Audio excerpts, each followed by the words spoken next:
نحمده ونصلی علی رسولہ الکریم وعلی آلہ وصحبہ اجمعین۔ عزیزان ملت اسلامیہ، یہ ایک حقیقت ہے کہ اس وقت ہم سب ایک چھوٹی قیامت کے دور سے گزر رہے ہیں۔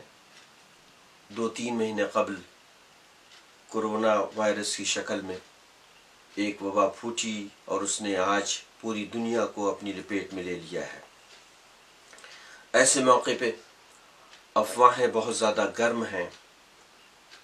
اپنے اپنے ڈھنگ سے لوگ اس سے بچنے کی تدابیر اس قدر تیزی کے ساتھ وائرل کر رہے ہیں کہ ایسا محسوس ہوتا ہے کہ کرونا وائرس سے زیادہ تیزی کے ساتھ یہ تدابیر وائرل ہوتی چلی جا رہی ہیں۔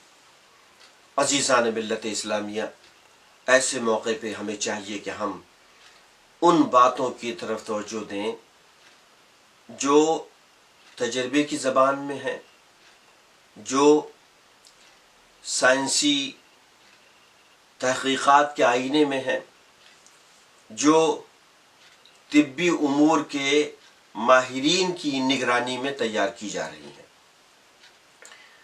اب یہ دیکھیں کہ یہ جو کرونا وائرس ہے،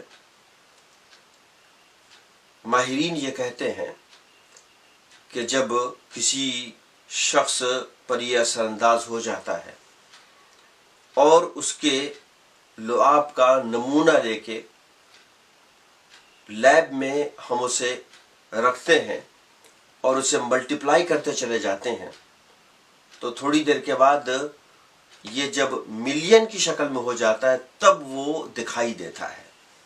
یعنی اس قدر اس کی جسامت چھوٹی ہوتی ہے کہ مائکروسکوپ پہ بھی یہ نظر نہیں آتا، اتنی خطرناک چیز ہے یہ۔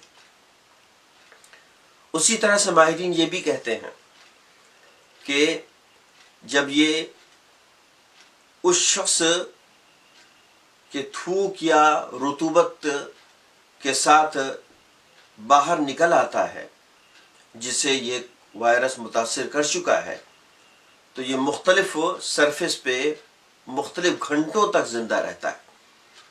یعنی اگر کاپر اور آئرن ہے تو 3 دنوں تک اس پہ وہ زندہ رہتا ہے۔ اسی طرح سے کارڈ بورڈ ہے تو کئی گھنٹے وہ زندہ رہتا ہے۔ اسی طرح سے جو سیمنٹ کا فرش ہے اس پہ بھی کئی گھنٹوں یہ زندہ رہتا ہے۔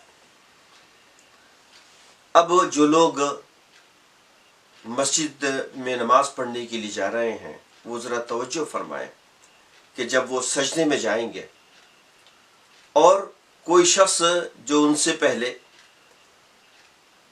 اس جگہ پہ نماز پڑھ چکا ہو تو ظاہر ہے کہ سجدے میں اس کے منہ اور اس کی ناک سے رطوبت کا اخراج ہوتا ہے، اس میں وائرس بھی ہوتے ہیں، وہ کنکریٹ میں چلا گیا۔ اب جس شخص نے اس جگہ پہ نماز پڑھی ہے تو یہ وائرس اس کو متاثر کر سکتا ہے۔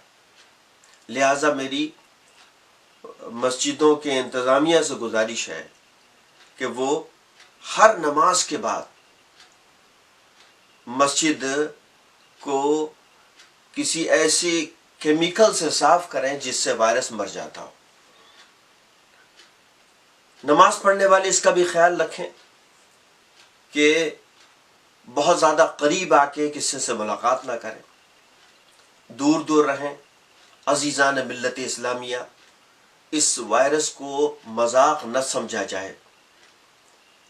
آپ دیکھیں کہ میں جس شہر میں رہتا ہوں، امریکہ کا 4تھا بڑا شہر ہیوسٹن ہے، صرف 1 ہفتے پہلے یہاں پر 2 یا 3 اس سے متاثر افراد تھے۔ آج تقریباً 300 سے زیادہ صرف اس شہر میں۔ تو اس بات کا خیال رکھیں کہ جب تک تعداد 1-2 ہے اس کو پھیلنے میں وقت لگتا ہے، لیکن جہاں تعداد 50 میں ہو گئی تو اسے پھر سینکڑوں اور ہزاروں میں ہونے میں وقت نہیں لگے گا۔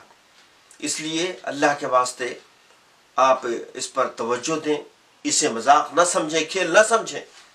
یہ بہت خطرناک چیز ہے، یقیناً ہمارا ایمان ہے اور یہ ایمان ہونا چاہیے کہ اگر